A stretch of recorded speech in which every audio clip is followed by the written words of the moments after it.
गंवार सास। ममता ने अपने बेटे को पढ़ा लिखाकर बड़ा आदमी बनाया। अब वो शहर में अपने परिवार के साथ रहता है। एक दिन ममता का बेटा रोहन अपनी पत्नी आलिया से कहता है, अरे आलिया, सुनो, माँ अब से गांव में नहीं रहेगी। वो हमारे साथ यहीं रहेंगी शहर में। उनका कमरा आज नौकर से बोलकर अच्छे से साफ करवा देना। ओह, आज तो मेरी किटी पार्टी है, फिर मुझे जिम और फिर शॉपिंग। ठीक है, कल करवा दूंगी। अ, अच्छा, लेकिन माँ के सामने ये कपड़े नहीं चलेंगे। हाँ, तुम्हें साड़ी या सूट पहनना होगा। अरे बिल्कुल भी नहीं। मेरे मम्मी पापा ने इतना पैसा लगाकर शादी इसलिए नहीं की थी कि मैं अपनी मर्जी के कपड़े पहन ओढ़ भी ना सकूं। अरे चलो, गुस्सा मत हो, लेकिन कुछ दिन तो माँ की खुशी के लिए कर सकती हो ना। लेकिन आलिया मानती नहीं। माँ आती है सिंपल सी साड़ी, झोला और चप्पल पहनकर। अरे रोहन, मैं इनके साथ कैसे रहूंगी? मेरी फ्रेंड्स क्या कहेंगी? ये तो पूरी गंवार लग रही है।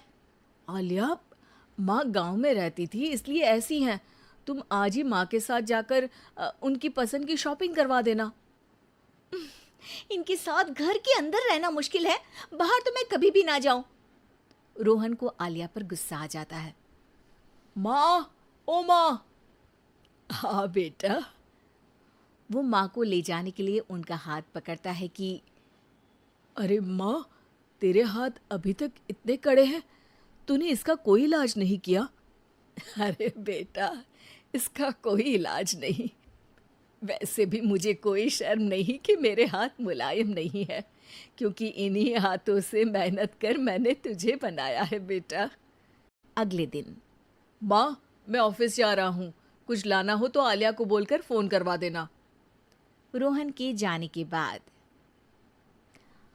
आप ना आज कमरे में ही रहिएगा, घर में पार्टी है, मेरी सहेलियां आ रही हैं, मैं उन लोगों के सामने आपको नहीं ला सकती हूँ।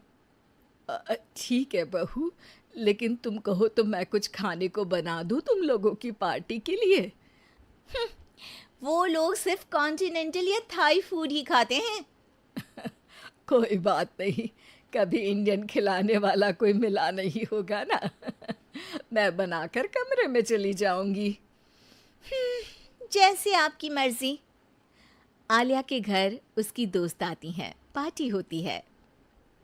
अरे वाह आलिया, ये क्या है खाने में? बड़ा ही स्वादिष्ट है यार, इसकी रेसिपी मुझे चाहिए। हाँ, और ये दाल, ओ माय गॉड, मैंने तो किसी 5 स्टार में भी ऐसी दाल नहीं खाई है यार। तू कुक को यहाँ बुलाना। अब आलिया घबरा जाती है। हाँ हाँ हाँ हाँ, क्यों नहीं। माँ जी ज़रा बाहर आइए। आलिया की सास सिंपल सी साड़ी और गांव के अंदाज में आती है। अरे बहू, क्या हुआ? खाना पसंद नहीं आया क्या? बहू? अरे ये गांव से दिखने वाली औरत तुम्हें बहू क्यों बोल रही है? कौन है ये? वो हमारी नई नौकरानी है। सास बहू की बात सुनकर बहुत दुखी हो जाती है। वो सर झुकाकर जा ही रही होती है कि एक सहेली बोल पड़ती है। अरे कहाँ जा रही हैं माँ जी? वो उठकर उनके पैर छूती है। जीती रहो बेटा। क्या है ना, आपकी शक्ल बिल्कुल मेरी माँ जैसी है। पता है आलिया, मैं शहर पढ़ने आई और फिर शहरी हो गई, लेकिन मेरे माँ पापा तो आज भी गांव में रहते हैं, बिल्कुल इनके जैसे ही हैं। आप यहाँ बैठिए ना आंटी, आप सच में बड़ी खूबसूरत है और आपके हाथ का खाना तो लाजवाब है। काश ये मेरी सास होती। सभी सहेलियां सास को घेर कर बैठ जाती हैं और उनसे खाने की रेसिपी पूछ रही होती है कि तभी घर की बेल बजती है और रोहन आता है। अरे क्या बात है, आज आप लोग हमारे घर में? और ये लोग तो मुझे आलिया से ज़्यादा माँ की सहेलियाँ लग रही हैं। क्या ये आपकी माँ है? लेकिन आलिया ने तो कहा कि ये उनकी नौकरानी है और इन्होंने भी नहीं बताया।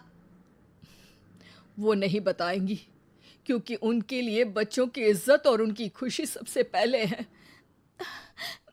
मुझे माफ कर दो, मुझे इन्हें तुम लोगों से मिलवाने में शर्म आ रही थी। कि तुम लोग क्या कहती। अरे अब तो हमें शर्म आ रही है कि तुम हम लोगों की सहेली हो। हाँ, जो माँ जैसी सास को नौकरानी बोले वो हमारी सहेली नहीं हो सकती। ये बोलकर सभी वहां से जाने लगती है कि सास बोलती है, आलिया की तरफ से मैं तुम लोगों से माफ़ी मांगती हूँ। उसने जो कहा उसके लिए मैं उसे माफ़ करती हूँ। अब तुम लोग भी उसे माफ़ कर दो, क्योंकि अगर तुम लोगों ने उससे दोस्ती तोड़ी तो फिर मेरे हाथ का खाना कैसे खाओगी? नहीं नहीं आंटी, जरूर आएंगे, लेकिन अब आलिया की नहीं बल्कि आपकी सहेली बनकर।